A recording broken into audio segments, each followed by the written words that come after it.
The Socialist Party of Uruguay was closely modeled on the Socialist Party from Argentina, even to the point of borrowing the Argentine Party's symbols and copying its policy program nearly verbatim. But as we are going to see in this video, the Uruguayan Socialist Party ended up developing in the opposite direction from its Argentine counterpart during the 1910s. At a time when the Argentine Socialist Party was transitioning to an electoralist strategy grounded on a middle-class base, the Uruguayan Party was becoming more deeply involved in labor organizing, and it was broadening its base to include the working class. The political geography of Montevideo at the start of the 20th century is a bit counterintuitive. There are a couple of early industrial areas in the working class suburbs on the west and northern sides of Montevideo Bay, but the labor movement is still quite weak and underdeveloped in these areas.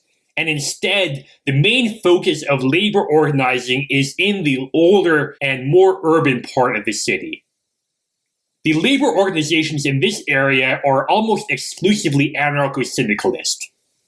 There are a couple of socialist labor activists who are working in the western suburbs, but the socialist organizers there do not play a major role in founding Uruguay's Socialist Party. Instead, the Socialist Party of Uruguay is founded by a middle-class activist, Emilio Frugoni. On the surface, there are a lot of similarities between Frugoni and the Argentine socialist leader Juan B. Justo. Both men are physicians who had previously belonged to elite parties.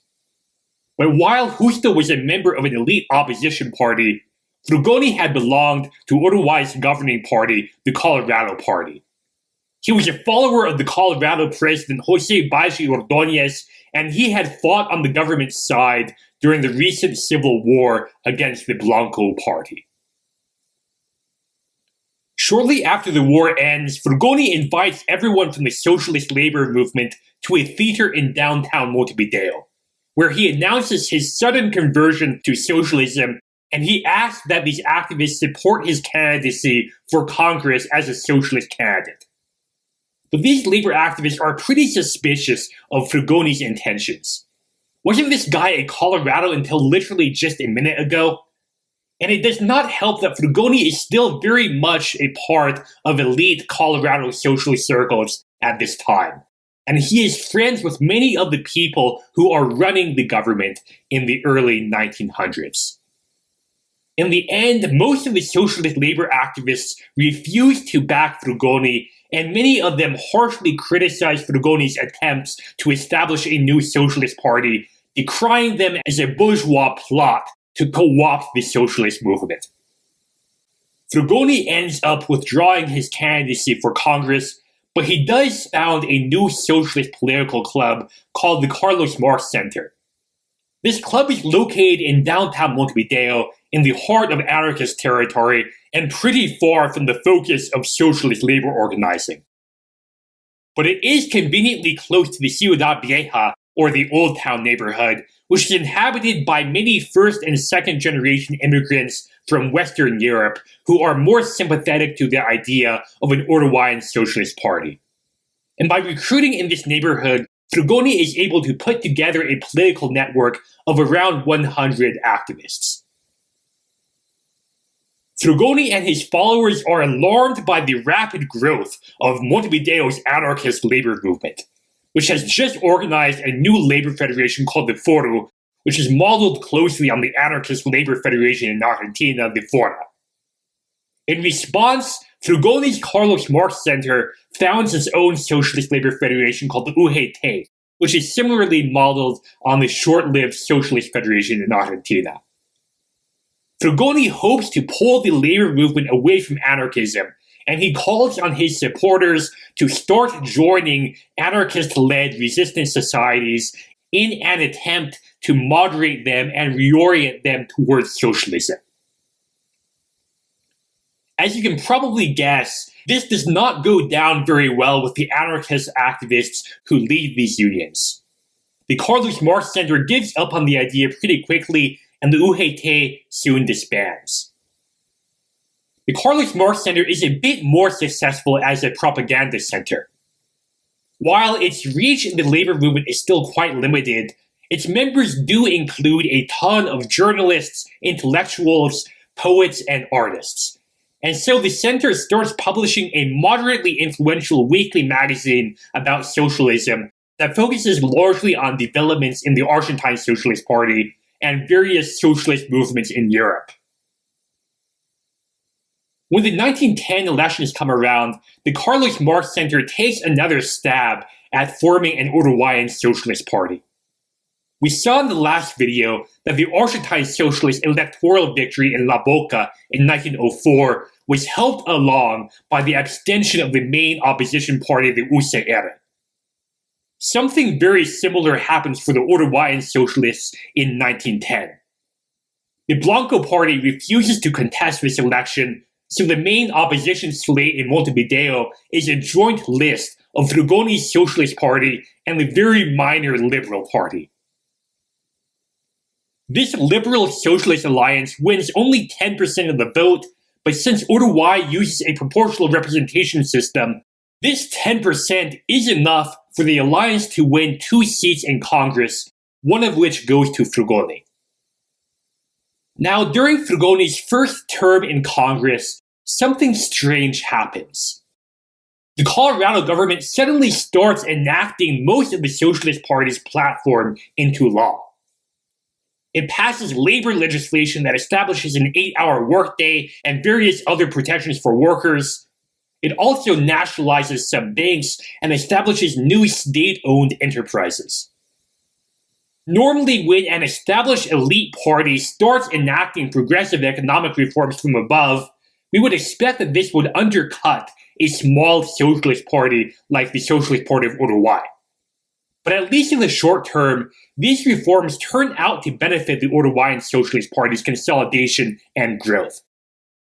After all, Frugoni is a personal friend of many of the Colorado reformists who are now in power in Uruguay.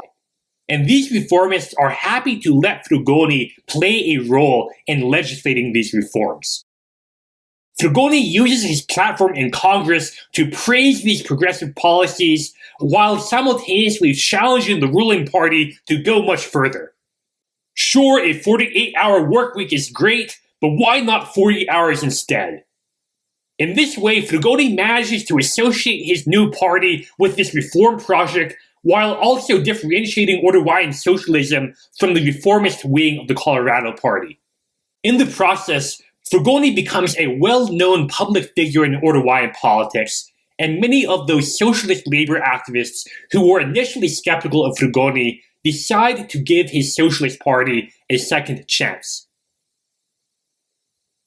While this reform process is going on, the Socialist Party becomes much better organized. Among other things, the Uruguayan Socialists adopt the neighborhood branch structure that we saw in the Argentine Socialist Party in the last video. And by the end of the decade, the Uruguayan Party has local sections in every ward of Montevideo. During the early 1910s, the Uruguayan Socialist Party also becomes a more working-class party in terms of both its membership and its leadership. Although the leaders of the original Carlos Marx Center were mostly middle-class intellectuals and journalists, by the mid-1910s, at least 2/3 of the members of the Socialist Party's National Executive Committee come from working-class backgrounds. Frugoni is still the party's dominant figure, but members of the working class are starting to hold more influence within the party organization. Uruguay's 1916 election is the first election with full male suffrage, so the election results offer us a good benchmark for where the party stands after these organizational reforms. The Socialist Party still receives its largest rates of electoral support in the heavily immigrant neighborhoods of La Ciudad Vieja and the predominantly Jewish neighborhood of Villa Muñoz. But the party is also starting to pick up support among the more industrial working class areas in the western half of the city, where the socialist labor movement was traditionally based, such as La Teja and Nuevo Paris. The Uruguayan Socialist Party is still strongest in Montevideo, but it is beginning to contest elections in the departments of the interior as well. By the 1919 election, the party is now running candidates in nearly every department in the country, which implies that it now has at least a minimal party organization in the other departments of Uruguay. During the late 1910s, the Uruguayan Socialist Party also starts to play a more active role in the Uruguayan labor movement, and the party uses its resources to organize new socialist labor unions, such as the Federation of Maritime Workers, or FOAM, which is led by the socialist activist Eugenio Gomez.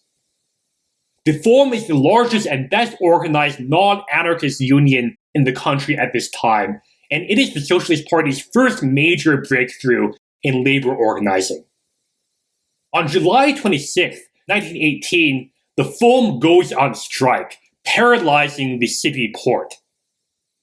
A week later, the anarchist-led Streetcar Workers Union calls a strike in solidarity with the FOAM, and by the middle of August, this escalates into a general strike that involves most of the anarchist and socialist unions in Montevideo.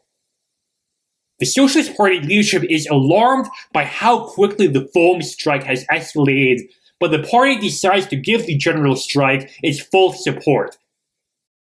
This is an important test for where the party's loyalties lie, and the Socialist Party's participation in the 1918 strike helps alleviate many of the lingering doubts about whether Frugoni's party is simply a government puppet.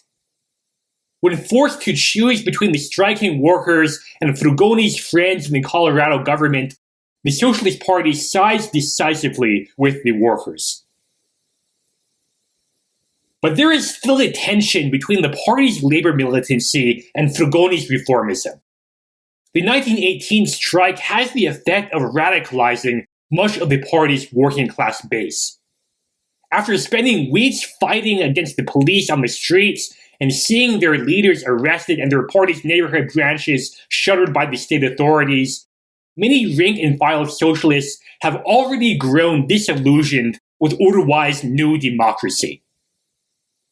They still respect Frugoni, but they are increasingly dissatisfied with Frugoni's calls for patience and cooperation with the ruling Colorado Party.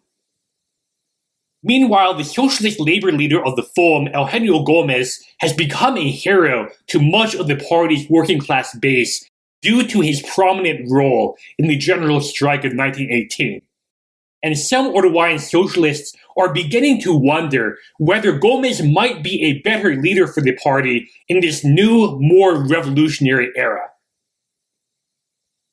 In the end, the Socialist Party of Uruguay will fail to reconcile the tensions between Frugoni's moderate reformism and the more radical and confrontational labor politics preferred by newer leaders like Gomez.